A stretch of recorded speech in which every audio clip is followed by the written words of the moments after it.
Тоқаевтың мезгілсіз сайлау өткізуі заңсыз. Назарбаевтан үйренген ескі диктаторлық методика, ескі жауыздық, жалмауыздық, дара билеушілік, саяси арамза әдіс амал. 19-да 20 миллион қазақ халқының құқын таптау. Біздің халқымыз ойлануға тиіс. Не үшін? Азғантай, саусақпен санарлық, ат төбеліндей осындай арамзалар тұтас 20 миллион халықтың бағын байлауы керек. Неге бұлардың айтқаны болу керек? Неге халықпен есептеспейді?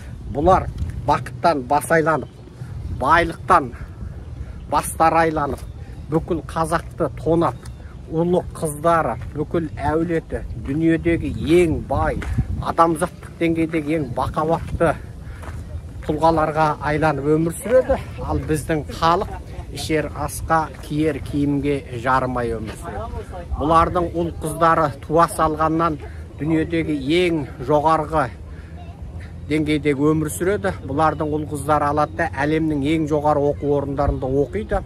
Ал бұлардың шын мәнінде ашып отырған бір өндірістері, бір зауыттар, бір тірліктері жоқ, жасап отырған бір бизнестері жоқ. Бірақ бұлар айтады, тап-тазамын, айлықтан басқа ештеңкем жоқ дейді. Анығында бұлардың офшорлық есеп-шоттары жарияланып жатады. Ұрлап жырлағаннан тапқан байлықтарының бәрі дүниеге жарияланып жатады. Ешқандай жауап бермейді, жауапқа тартылмайды. Халықта солай болуға тиіс деп үйреніп қалған. Сөйтіп, соның бәріне көнеді. Енді мен таңырқап отырмын. Айналайын қазақ халқы. Осы сұмырайларға не үшін көнуге тиіспіз? Неге мына айналамыздағы мына қырғыз бауырларымыз міне қаншама жалмауыз жауызды қуып шықты, құлатты.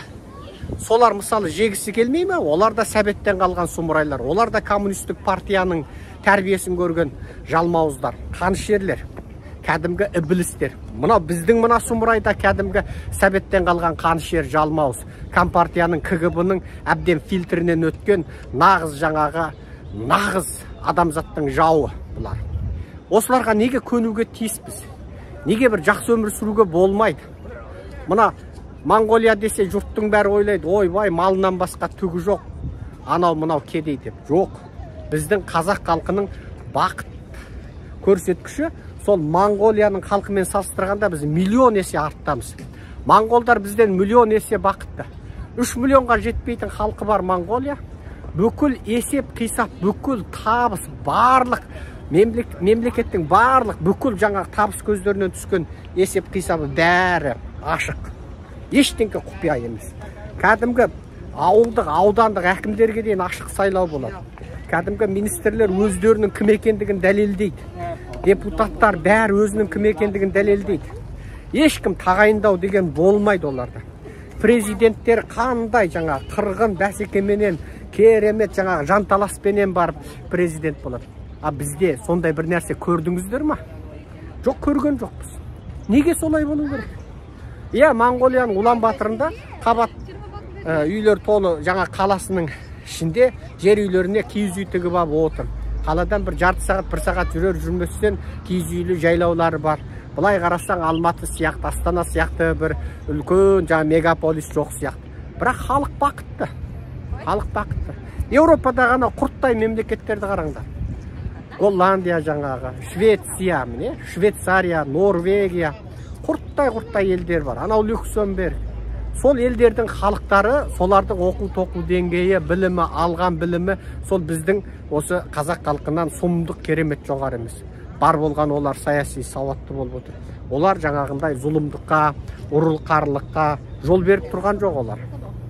Міне, содан барып, міне өзгеріс деген содан шығады. Мен айтатыным, айналайын қазақ халқы. Оянайықшы. Мына зұлымдардың барлық көрсетіп отырған алаяқ сұмырай жоспарларына жоқ дейікші, қарсы тұрайықшы, күресейікші. Қазақстанды дұрыстайтын жол біздің Атажұрт партиясына қосылу. Біз Қазақстанда супер президенттік жүйені құлатып, нағыз таза парламенттік республикалық жүйені орнатамыз. Біз Қазақстанда бүкіл мемлекеттің есеп қисабын халық алдында анық көрсетеміз. Біз қазақтың жерінің асты мен және үстіндегі байлығын қазақ халқына тепе-тең бөліп береміз. Біз Қазақстанда шынайы демократия орнатамыз.